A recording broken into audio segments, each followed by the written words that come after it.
Now we will talk about the neutrophils in detail, right? Few important points about the neutrophil. The first most important point is the neutrophils are the most abundant white blood cells, right? They're the most abundant white blood cells. Secondly, not only they are most numerous, they are most motile. They are first to reach. They are first to reach at the site of inflammation in big numbers. That is why, because they first of all reach at the site of inflammation in big numbers and infiltrate the injured tissue, they are said to be cells of acute inflammation, right? Again, number one, neutrophils are most, yes please, abundant cells, abundant white cells. Number two, that they are most motile. So they are the first to reach at the site of inflammation. So they are called cells of, yes, cells of acute inflammation, right? Number four, of course, you know that their size is about 12 microns and they are having multilobated nucleus, right? And they have primary granules, and important thing about the primary granules is that primary granules, okay, I make it like that, primary granules are full of acid hydrolases. Primary granules are full of acid hydrolases. With that, primary granules also have myeloperoxidases. Primary granules, they have acid hydrolases, plus they are having myeloperoxidase enzyme, which help in the production of hypochlorous acid. Neutrophils, when they're fighting with the microbe, they use myeloperoxidase enzymes and produce this product, right? This product is highly toxic for bacteria and other microbes. This is one of the killer products for the neutrophils during their fight with the microbes, right? Plus, primary granules also have something called defensins.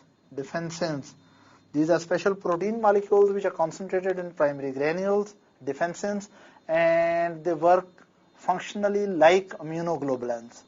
These are not immunoglobulin molecules, but they work like immunoglobulins. These are primary granules, right? Moreover, they are having specific granules which are also called secondary granules.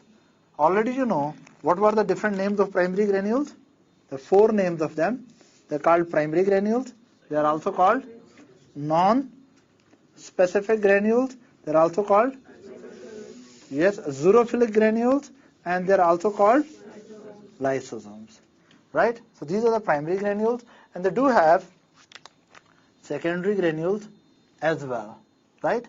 And primary granules, they appear at which stage of development? Remember promyelocyte. This is P, so it should appear at promyelocyte. Is that clear? And secondary granules appear at which stage? Imad, you will remember that because it is primary granule for P, it appears with the which cells? Promyelocyte. Is that right? So these are secondary granules, right? And they appear after that stage, after the promyelocyte stage. Which was the stage? Myelocyte, right? And myelocyte has secondary granules or specific granules, right? Now, secondary granules, or you can say specific granules, right? Okay, let me make it like this. They are having which product? Anyone who knows that what are the special substances which are concentrated in secondary granules? Yes, tell me. Lysozymes. Lysozymes. Please don't confuse it. These are not lysosomes. Lysosomes are the primary granules. These are protein molecules which are called lysozymes. These are special enzymes which specifically break down the bacterial cell wall. Lysozymes are a special product, right, which are bacterial cell wall cutters, right? So the lysozymes, and there are lactoferrins. Ferrin from ferrous. Ferrous means iron. Lactoferrins are the molecules which are present in secondary granules, the specific granules of neutrophils, which extract from microbe iron. Is it right? And that then when iron is pulled out of the microbial structure, then microbe enzymes don't work. Iron-dependent enzymes don't work, and microbial metabolism fails. Then there is alkaline phosphatase there. Alkaline phosphatase. This is an enzyme, right? And there are many additional bactericidal, bacteriostatic, and bactericidal products. Bacteriostatic mean that these products don't allow the bacteria to grow. So bacterial growth becomes static. And bactericidal mean the bacteria are really killed. So which are more dangerous, bacteriostatic product or bactericidal? Yes, bactericidal. Right? So you can say that there are primary granules as well as there are secondary granules. Primary granules have acid hydrolases and they are having myeloperoxidases and defensins. These are three important components, right?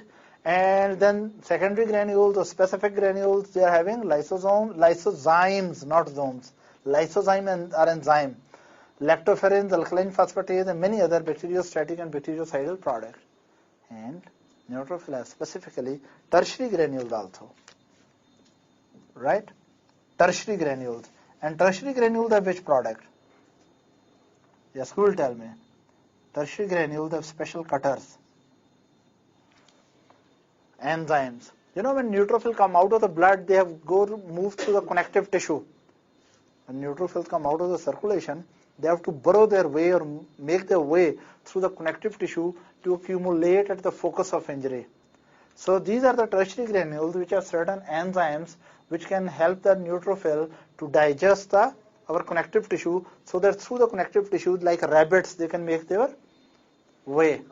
Right? Yes. These enzymes are like collagenases, or there are hyaluronidases. Right? These are the enzymes which can break down our connective tissue, or gelatinases. Right? Any question up to this? So these are the granules which are present in neutrophils. Right? And then we come to another important killer feature of the neutrophils, that when neutrophils are fighting against microbes, they produce highly reactive oxygen-derived radicals. You know, neutrophil, when they are very active, this is a very active neutrophil, right? Going to eat up this bacteria, which is not knowing what is going to happen. This happy bacteria dancing around doesn't know that neutrophil is coming to eat it, right? Of course, you must be knowing that neutrophil has primary granules, right? Moreover, it has secondary granules, and it does have also tertiary granules, and it has a very special quality that it will take from the environment simple oxygen, molecular oxygen. Molecular oxygen is not reactive oxygen. And by action of certain enzymes, right, there are some enzymes, I told you previously, myeloperoxidases, and there are some other enzymes which are present in the membrane, and these are called membrane oxidases, right? These can work on what? On simple molecular oxygen. These enzymes can work on simple molecular oxygen, right? And then they can convert molecular oxygen into superoxide radicals, hydrogen peroxide radical, hydroxyl radicals, and especially myeloperoxidases produce HOCl, hypochlorous acid. All these products are very, very dangerous, and these are as a group called oxygen-derived free radicals or oxygen metabolites, which are produced by neutrophils, as well as macrophages also produce these products, because oxygen is present in all the tissues, and they simply convert non-reactive molecular oxygen into dangerous derivatives, and these derivatives react with the component of microbe, and then you can imagine what will happen to microbe. It will forget its dance, it will be lying over there with legs in an odd position and eyes having what? Tears. Is that right? So this is what you have to remember, the neutrophil and macrophage, not only they release their product from lysosomes, which are primary granules, or from the secondary granules, they release bacteriostatic and bactericidal products, but they also have a capacity to convert molecular non-reactive oxygen into highly reactive and destructive oxygen-derived metabolites or radicals. Is that right? Which may be superoxide or hydrogen peroxide, or there may be hydroxyl or hypochlorous acid. This is very, very toxic, and it is produced with the help of myeloperoxidases, which are concentrated in which granules? Primary granules. Myeloperoxidases. Right? This is also called respiratory burst reaction. Another thing which is important is that neutrophils. Yes. Do you want to really know how neutrophils during acute inflammation come out of blood vessels and how they move to the focus of infection and how they kill the microbe? Are you interested in knowing that, or we omit it? We'll study it in patho. Hurry up. Yes. You want to know it? Okay. Let's see how the neutrophils really come into action. I'll talk very briefly.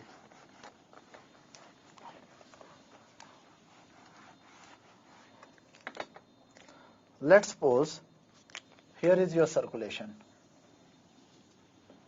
There is some capillary here, or there is another capillary here, and there is another capillary here.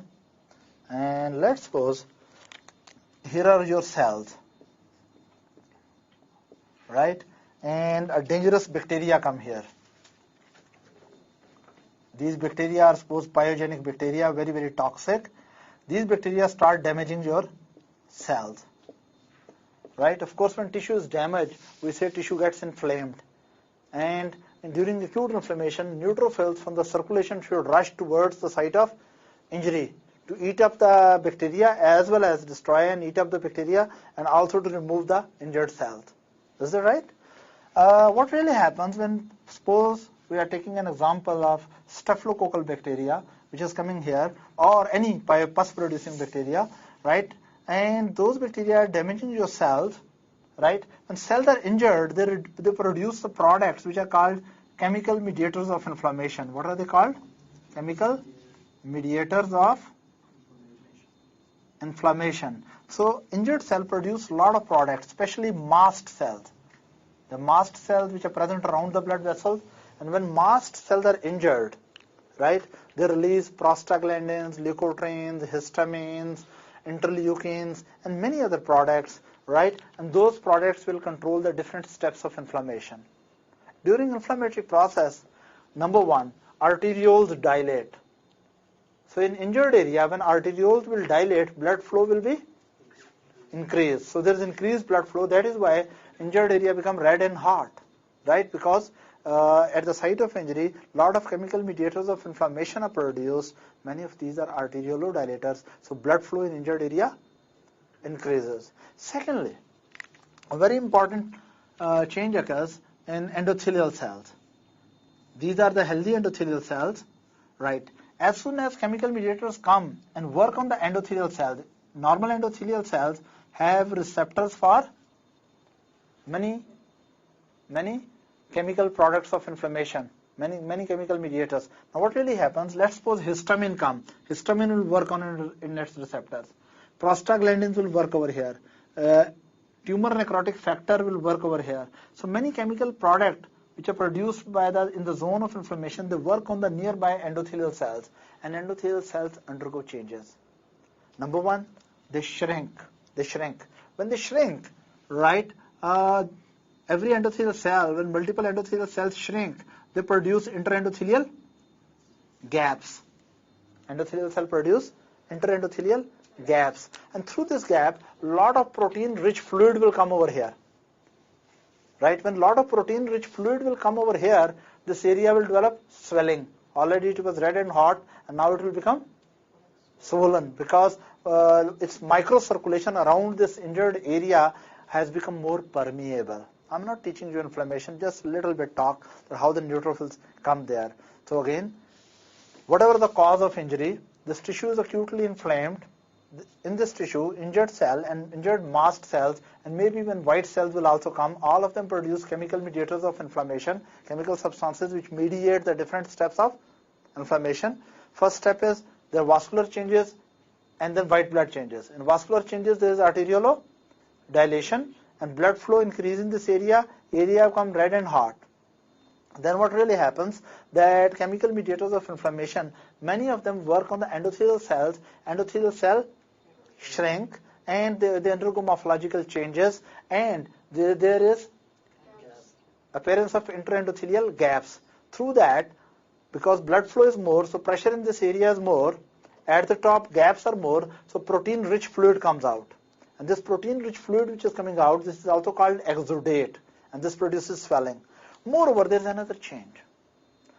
These injured endothelial cells these endothelial cells which are activated by the chemical mediators of inflammation, they start expressing certain molecules, and these molecules are going to hook the white blood cells. These molecules are like hookers. They will hook the white blood cells, because white blood cells were just, when this endothelium is healthy, they were just coming from here and they are going from here. But once this endothelium has been treated by the chemical mediators of inflammation, right, they develop hookers. So that white blood cells, rather than just passing by, they should get hooked over here.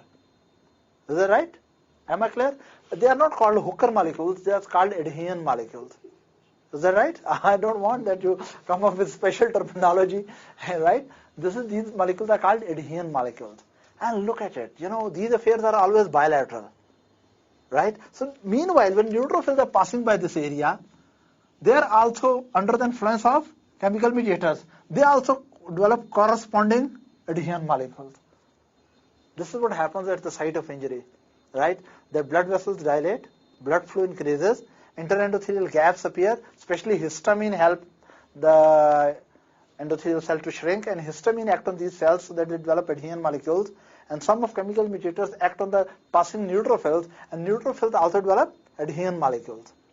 Is that right? Now, these adhesion molecules, there are two sets of adhesion molecules. So initially, the group of adhesion molecules which appear on both sides, they help these cells to loosely attach here. Is that right?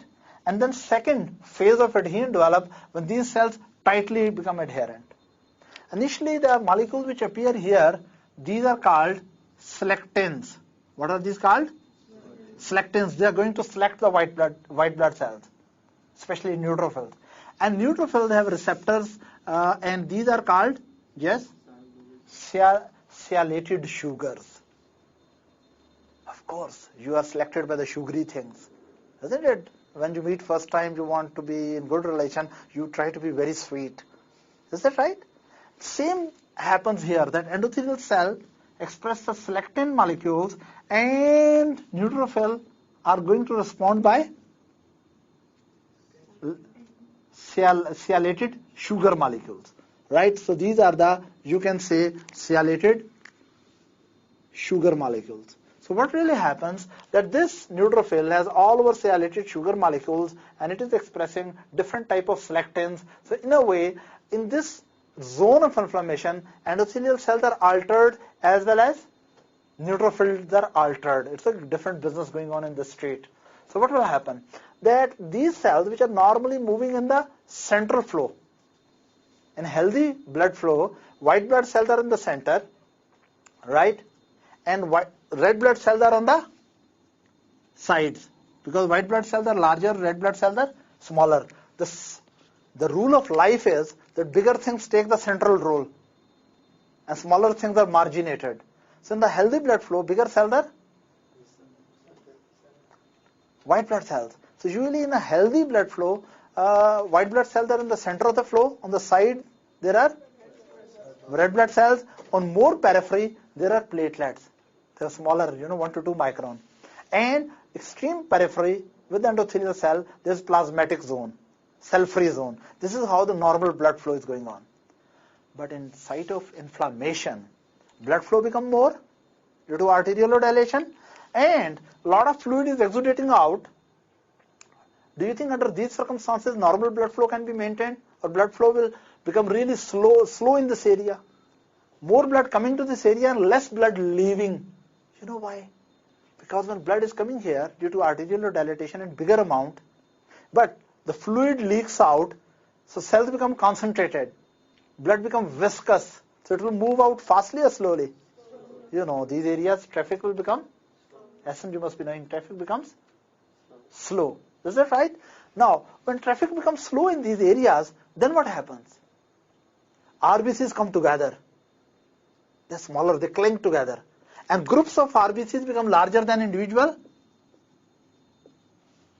WBCs. In an inflamed area, when groups of RBCs come together due to slow blood flow, you are understanding why? Right? Because even though more blood is coming, due to fluid oozing out, cells become more concentrated, and blood becomes thickened or hemoconcentration is there, it becomes more viscous, so slow to move out. So pressure in this area increases, so more fluid comes out, plus because flow is not well maintained, things are no more in laminar fashion. And RBCs are making somewhat small aggregates, and groups of RBCs become larger than what? White blood cells. So groups of RBCs will kick the white blood cells, and white blood cells from the central zone will be pushed out to the periphery. This step is called that white blood cells are, or neutrophils are marginated. So what really happens, the initial cellular events are during injury that in the microcirculation of inflammation zone, white blood cells are marginated. When they come on margination, of course, they are near to now what? Very, very receptive? Endothelial cells. Endothelial cells have developed what are these molecules? Selectins. And they are having sugars. They are also trying to be sweet. Isn't it? Now they are trying to be sweet and they are trying to select whatever they want to select. Now what happens? Neutrophils are pushed from the axial area and they are marginated. They come near to these very sticky endothelial cells. Right? So when neutrophil come here, suppose this is an endothelial cell, there is this wall is like endothelial cells wall, and I'm the neutrophil, right? They are having a lot of selectin molecules, and I have developed sialylated sugars, right? But they interact loosely with each other. So what will happen? As soon as from central zone, I was moving in the center, then I'm marginated, I come on the margin, few molecules interact, but because blood is pushing me, so I start rolling like this. Right? You know, happy neutrophil. But meanwhile, more inflammatory zone come, inflammatory chemical mediators come, and they convert another group of surface molecules. These surface molecules are normally, these are two molecules, they are normally in inactive phase. These are called integrins. When more chemical mediators come, they shift into active state. And meanwhile, they develop also more second phase of adhesion molecule. First phase was selectins and sugars, sialylated sugars. Is that right? Second phase is integrins on neutrophil surface become more active state. And here, there are some molecules which say ICAM, VCAM. ICAM, VCAM. I don't want to say anything. So these molecules are called ICAM and VCAM. It doesn't mean I mean I came and we mean we came. VCAM is vascular connective tissue adhesion molecules. ICAM is intercellular adhesion molecule. Anyway, you simply remember, first group is selectins with sugars, which lead to loose attachment, and there second is ICAM, VCAM with the activated integrins. Right? It is just like this, that these are my inactive integrins. Right? And when you start rolling and more chemical mediator work, it's open up to start action. So what is it now? Active integrins. And what is on the other side? VCAM and ICAM, receptive phase. So what really happens? Again, leukocyte was coming in the center, isn't it? When my circulatory pattern change, leukocytes get marginated. There are endothelial areas. So endothelial cells are expressing selectins and I'm expressing sugars, trying to be sweet. And then there are loose attachment system. So white blood cell and neutrophil hit here and then they start rolling. But then what happens? A very active integrins come. And when integrins come, they catch it by ICAM, VCAM, and now it stop rolling. It tightly sticks with the endothelial cells. Is that right? you will find soon that all the endothelial cells are lined by white blood cells, neutrophils. This process is called pavementation. Is that right? So initially there is rolling, which is mediated by selectins. Then there is tight adhesion, which is mediated by integrins. Is that right? After that, another group of molecules appear. Now this is a white cell which is sticking here. Is that right? Very tightly, integrin and ICAM-VCAM interaction. Then what happened? Histamine-mediated intraendothelial gaps appear, and in this gap, especially this area, very special type of molecules appear, right? And corresponding molecules appear. There's P appearing here, and there is P appearing here. This P stands for PCAM. Is that right? So PCAM appear here and here, and this PCAM of they are homologous molecules, similar on both cells. They interact with each other, and when they're interacting, this cell starts slipping through this. There's a PCAM interaction which helps this cell to slip in between the intraendothelial gap, and then the cell will come out of endothelial lining, here basement membrane. It will rest a little bit and then produce collagenesis, break down the basement membrane, and come into where it is present now. Extravascular space. This cell has extravasated. It was going home, now what happened here? This was a special area, and red hot area due to inflammation, of course, right? This cell, which initially started rolling, then adhesion, and then extravasation, or we can say transmigration from vascular area to connective tissue. And this type of problem will occur. Not only white blood cells, the neutrophils will come from this microcirculation, but from here also, and from here also. So what really happens at the site of injury, we find a lot of neutrophils, which are most abundant cells, and they're most motile cells. They're coming out of blood vessels, and they're ready to accumulate towards the site of, yes, injury, at the focus of injury. I hope it's clear to you what happened up to now. First step was margination, then there was rolling, then there was adhesion, then there was transmigration, and then they will move towards the focus of injury, and this is called chemotaxis, and eventually they will eat up this bacteria by phagocytosis. Up to now what we have discussed, margination is a hemodynamic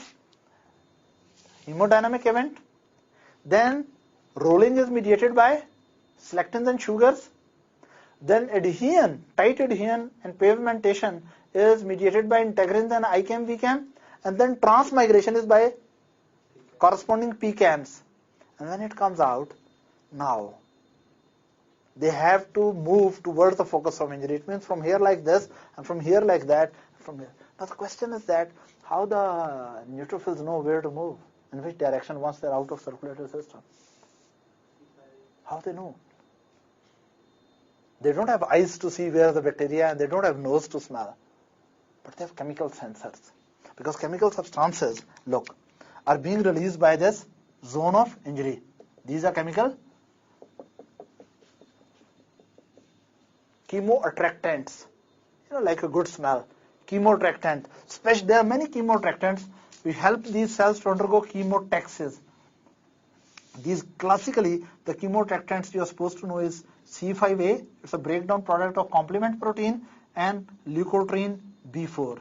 These two molecules are present abundantly at the site of inflammation.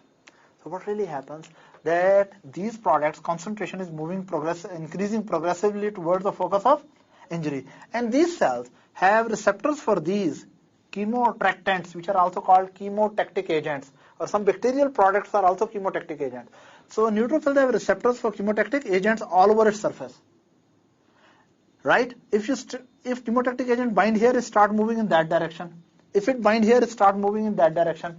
It's just like I'm the neutrophil, I've just come out standing here. Now on my surface I have multiple receptors for chemotactic agent. Now if bacterial infection is maximum at that area, then chemotactic agent will more bind here and less on other side. So wherever chemotactic agent bind with the receptors give signal to the neutrophil, and neutrophil develops microfilaments and microtubules towards that area which is stimulated by chemotactic agent, and it start drifting to that side. Is that right?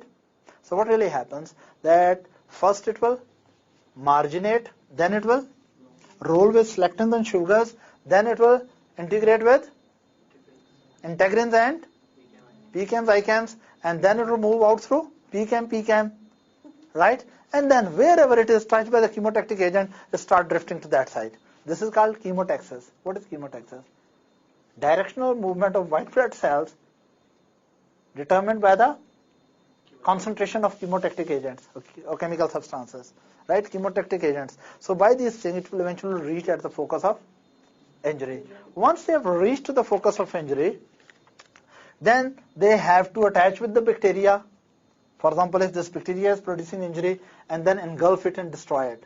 That whole process is called phagocytosis. Phagocytosis process has 3 steps. Let's suppose there is a neutrophil which is coming here. This has come here. I think you need some dentist help. Now, this neutrophil is over here. Now what it will do? First, it should attach with the bacteria. Especially, okay, if you are, if I give you the bread to eat, if it is having jam on it, you will like a bread with jam or without jam? With jam. You eat it more enthusiastically. Same is true about neutrophil. They like the bacteria with jam. What are the jam for bacteria? There are some special molecules. If those molecules are sticking to the surface of bacteria, their corresponding receptors are present on the neutrophil. And such bacteria which are, you can say, coated with certain molecules, these molecules are C3b or antibody IgG.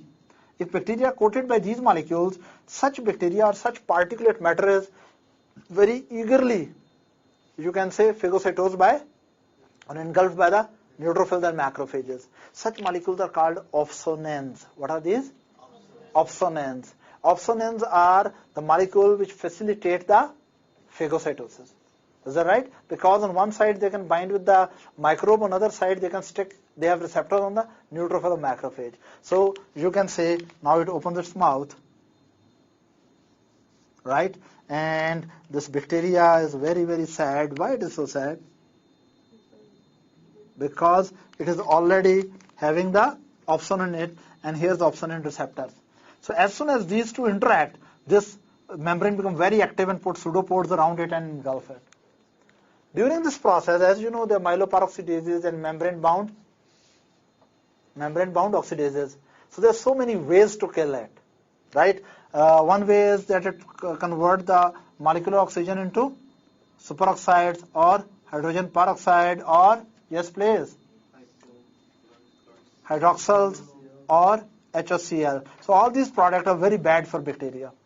Or it simply engulf it into phagosome, and once bacteria is inside in the phagosome, right, here is the bacteria, it will fuse with that primary or secondary granules. You remember? Primary granules are also called xerophilic granules, non-specific granules, or simply lysosomes full of acid hydrolases, defensins, and acid hydrolases, defensins, and myeloperoxidases. They will release their content into this phagosome. Lysosome will fuse. When they fuse together, we call it phagolysosome. Plus secondary granules may also fuse, and they have bacteriostatic and bactericidal products. You remember secondary granules which were having what? Secondary granules. Lysozyme. Yes, very good. And they were having lactoferrins. So anyway, this bacteria will be killed. But you know, do good, have good. Oh, do bad, have bad. During this process, many neutrophils also die. In this battlefield, eventually what you find? Lot of protein-rich fluid accumulated here. It's like a battlefield. Lot of alive, dead, and dying local cells. Lot of alive, dead, and dying neutrophils. Lot of alive, dead, and dying microbes. And all this collection here, local cells which are necrotic, bacteria dead and dying, crying, and what is that? your neutrophils also injured, like a battlefield, really nasty war. In the end, what is there? Protein-rich fluid with a lot of neutrophils, lot of bacteria, lot of local cells, all of them, some of them alive, some of them dead, some of them dying. All this collection is called pus. Have you heard of pus? All this collection is called pus. Is that right? But the process is that anyway many bacteria will be killed. Eventually pus will be draining and or macro. Another important thing which I would mention. A neutrophil reach there within few hours, but they don't last more than 12 to hours or 16 hours. So neutrophil keep on coming wave after waves, they keep on fighting and dying. But before the death, they release chemical mediators and call their stronger friends. Who are those? Macrophages. So there's a second wave, endothelium undergoes changes and develops sticky molecules for macrophages, and macrophages start coming here and they fight well there. So actually, within few hours of inflammation, there are a lot of neutrophils. Then monocytes and macrophages come there. So there are two types of acute inflammatory cells, neutrophils and macrophages. And if fight really become very long, then macrophages call the lymphocytes over weeks and months. That is why in chronic inflammation, the cells are macrophages and lymphocytes. So this is very important, that acute inflammation and chronic inflammation. Cells of acute inflammation are neutros and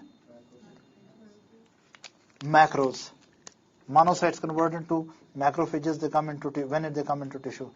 And cells of chronic inflammation are macro and lymphos, right? So when we talk about acute inflammation, you will talk about these two cells. And when you talk about chronic inflammation, we talk about these two cells. Because in acute inflammation, a lot of neutrophils are there. Neutrophils have a nucleus with multiple morphology, so we call it polymorphs are there in acute inflammation. In chronic inflammation, cells are present with single nuclei. So these are called mononuclear cells. So usually we say in acutely inflamed tissue, polymorphic cells are there. White blood cells are polymorphic. And in chronic inflammation, there are mononuclear cells over there. Am I clear? No problem up to this? So we were talking about your funny friends, neutrophils. Another very important thing, neutrophils have a lot of glycogen granules. So that in the time of need, they can break down glycogen to glucose, and they keep on supply of the glucose even when there's no oxygen, so that anaerobic glycolysis can occur. Normally glucose can be broken down into pyruvic acid, and after that into Krebs cycle, you use a lot of oxygen to produce ATP. But at the site of inflammation, there may not be much oxygen. Right? Under those adverse circumstances, neutrophils can still work by breaking down a lot of glycogen granules and still producing some energy for themselves. Is that right? So they have arrangement for the anaerobic glycolysis. And in the end, before I really close the neutrophils are the cells related with innate immunity. You know what is innate immunity? Innate immunity is non-specific immunity. There's two types of immunity. There's innate immunity and there's specific immunity. Innate immunity is non-specific immunity. For example, neutrophil may attack any type of bacteria. So they are non-specific in their defense mechanism. But if you talk about T cells and B cells, they are pre-programmed against a particular type of microbe. So they are specific for their action. So innate immunity is like natural immunity, or like what? Yes? Non-specific immunity, and usually with repeated attack of microbe, innate immunity does not go up.